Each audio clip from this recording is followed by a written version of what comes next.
Okay, good morning, almost afternoon. Welcome to the Holocaust Memorial and Tolerance Center's Curator's Corner.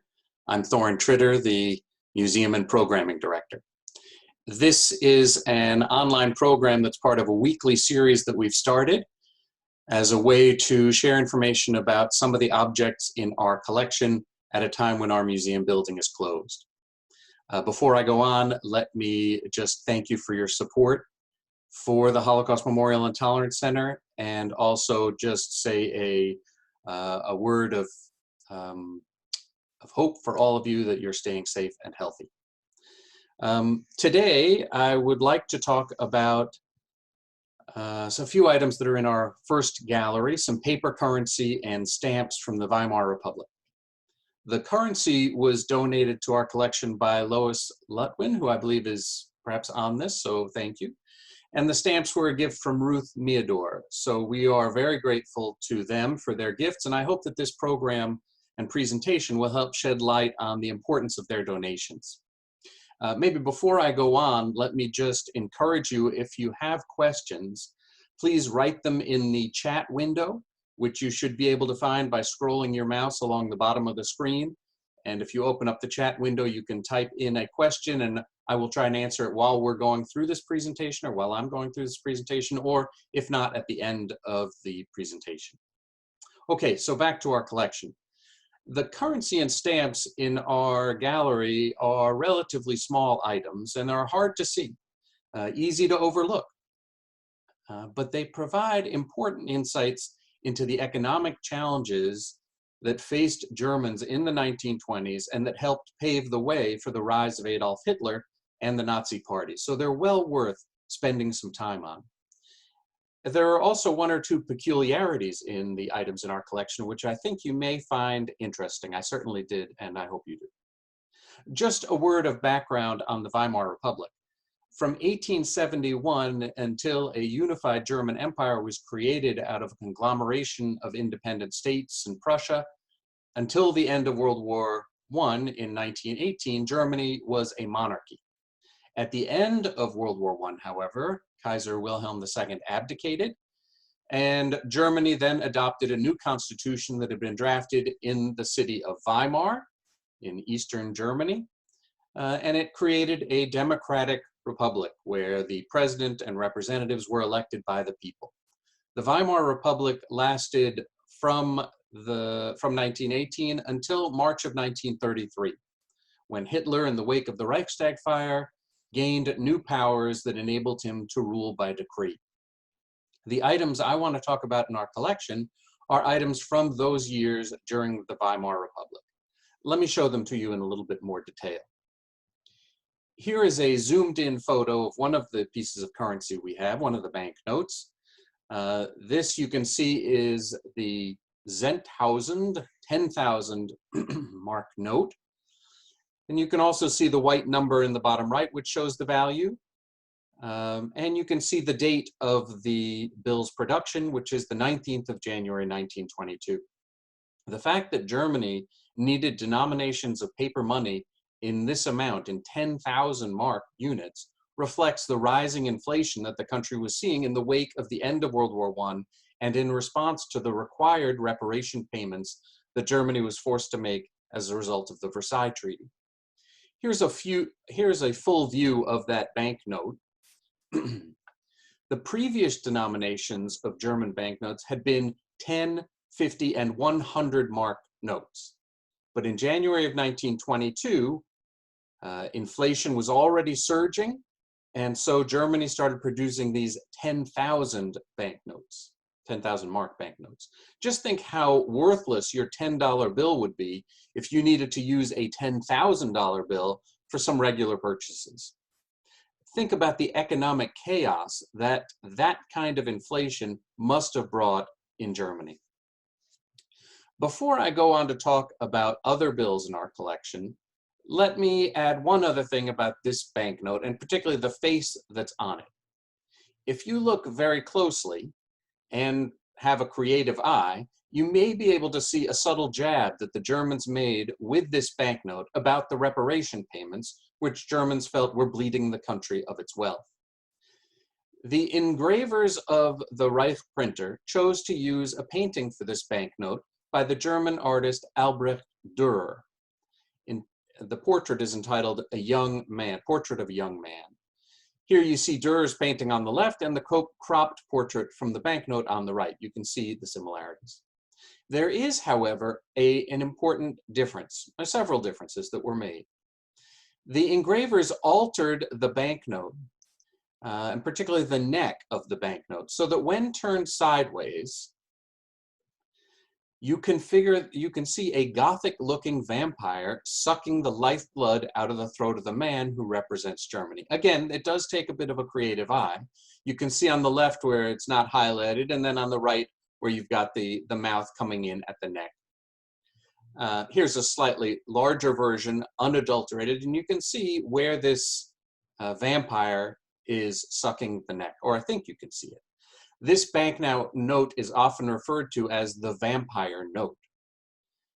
Germany actually made 3 versions of this note, yet the altered design of Dürer's portrait was not corrected in later ones, showing the Reichsbank's view about the reparations at the time. Okay, so back to what we can see in more straightforward banknotes, perhaps.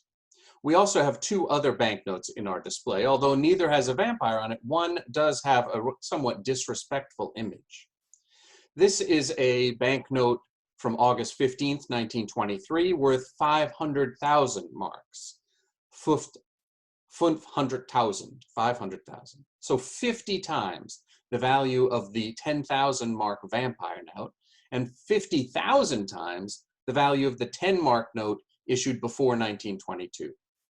In addition to its high value, it has a rather peculiar picture on the left-hand side.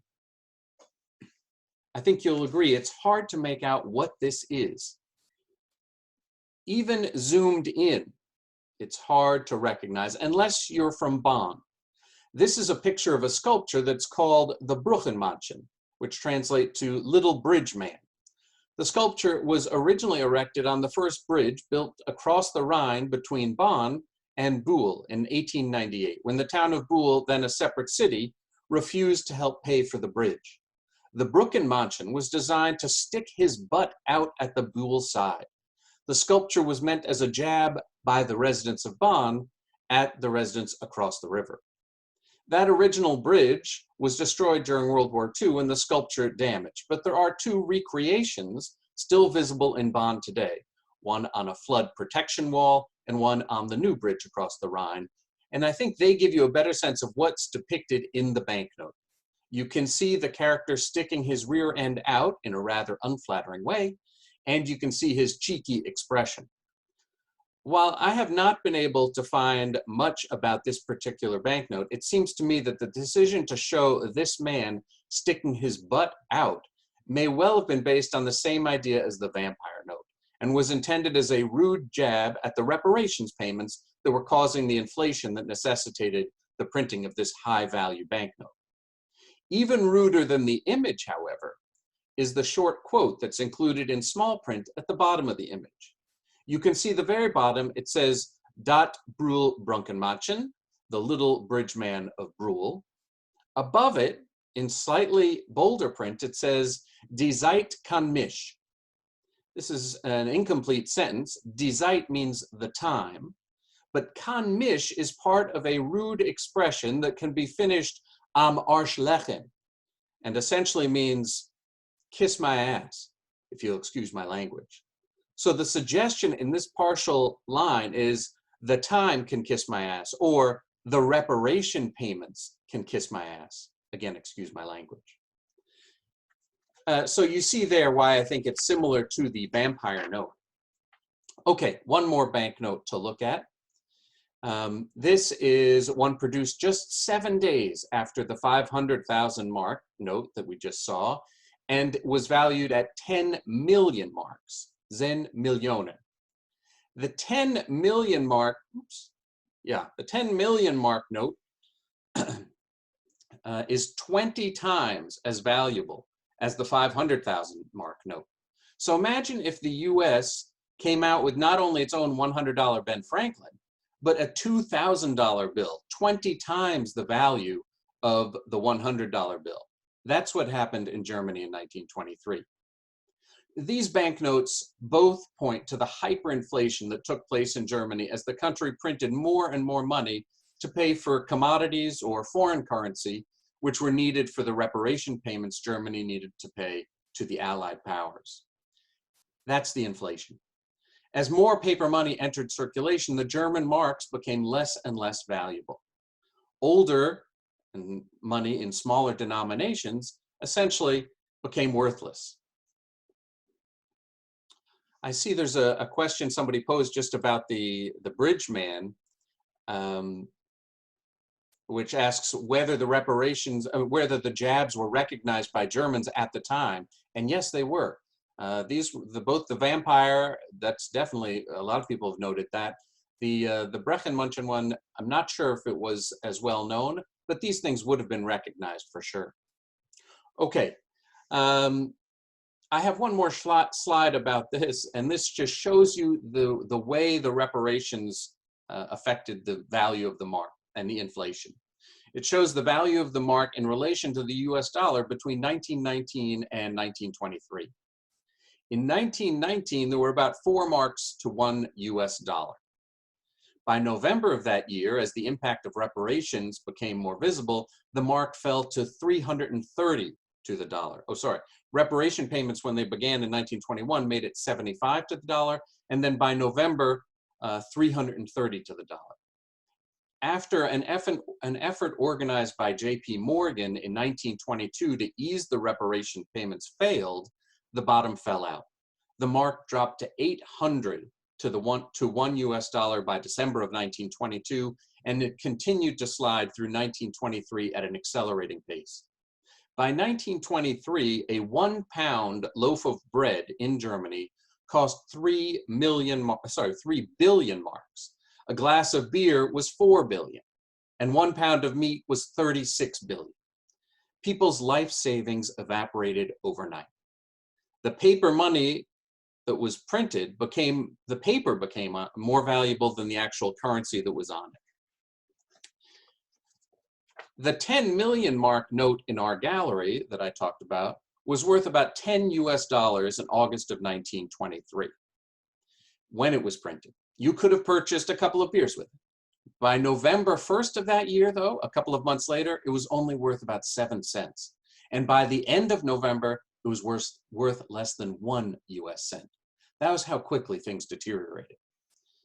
There was a related currency circulating in Germany in this period that we also have some examples from in our gallery, and that's postage stamps.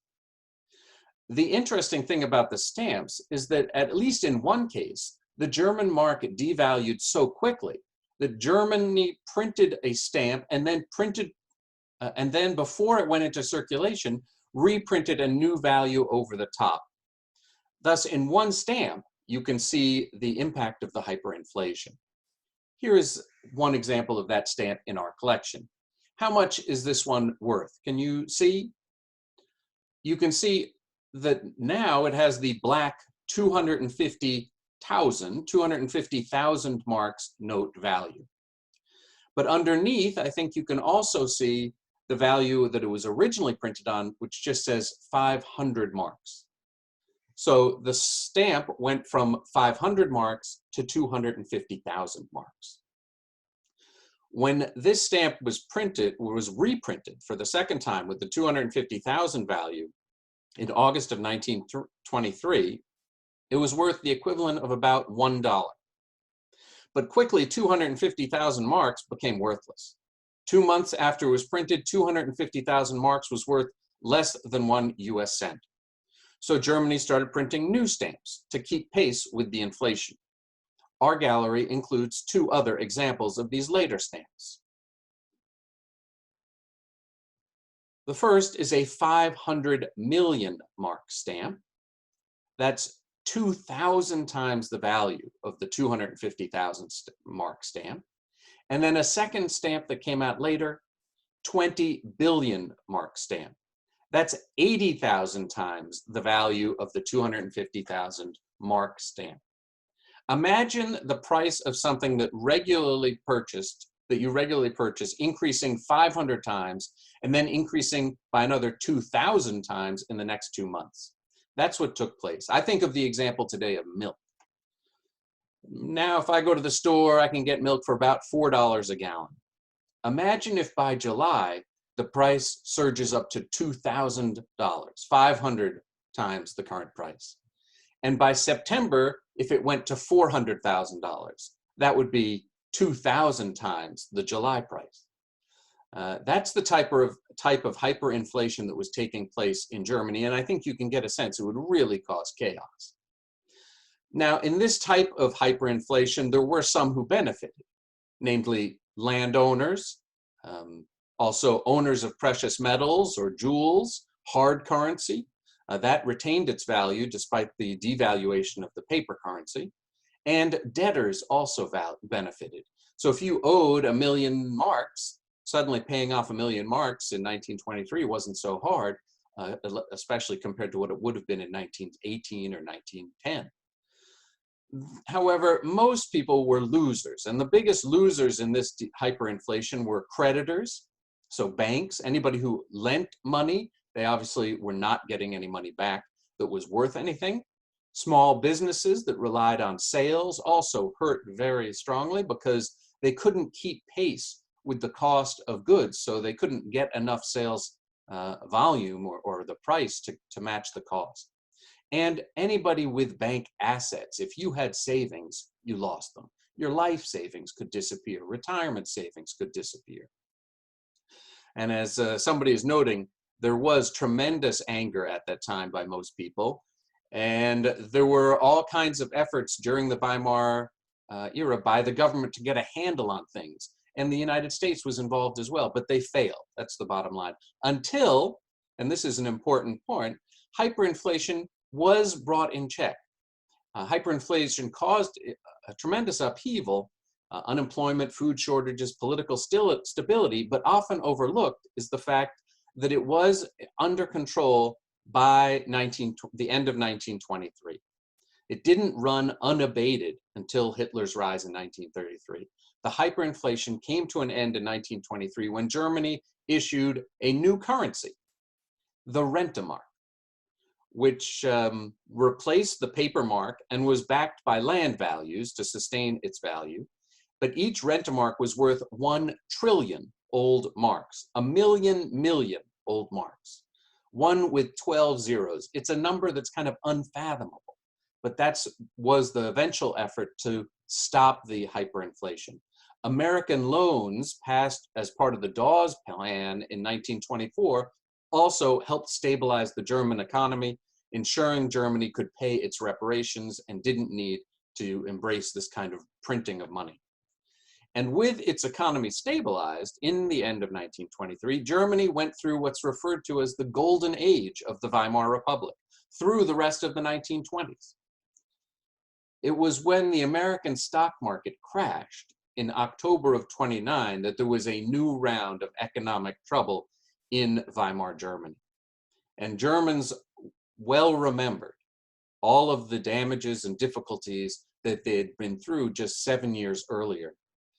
And it was then, after the second economic collapse, after the American stock market collapsed, that Germany saw an uptick in support for right-wing political parties like the NSDAP, the National Socialist German Workers' Party that we know as the Nazi Party.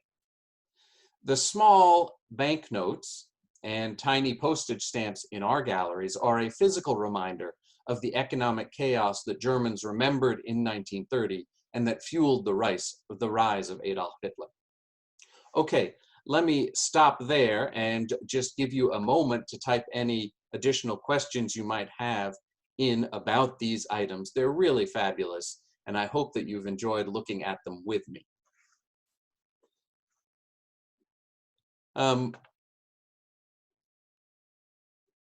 I want to just put up here a list of our other programs that are coming up.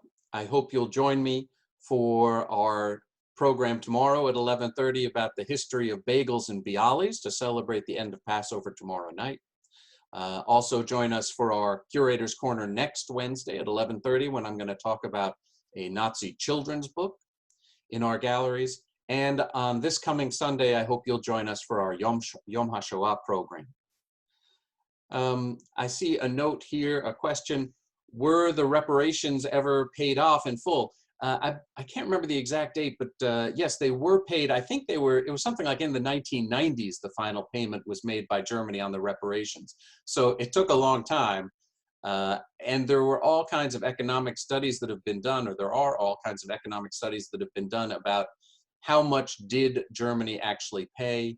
And if you can count in and figure in the devaluation, how did that impact things? And I think economic scholars who have looked at it generally think that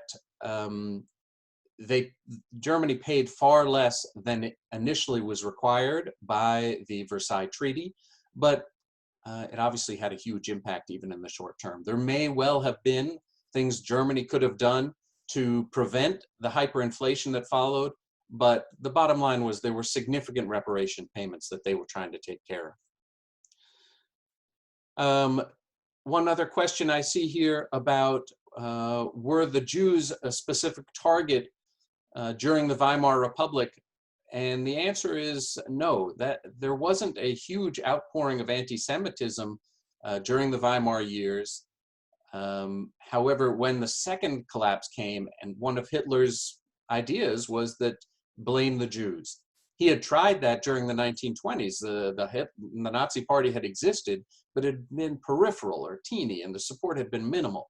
But as people looked for new explanations, Hitler gave them one and was ready to embrace it.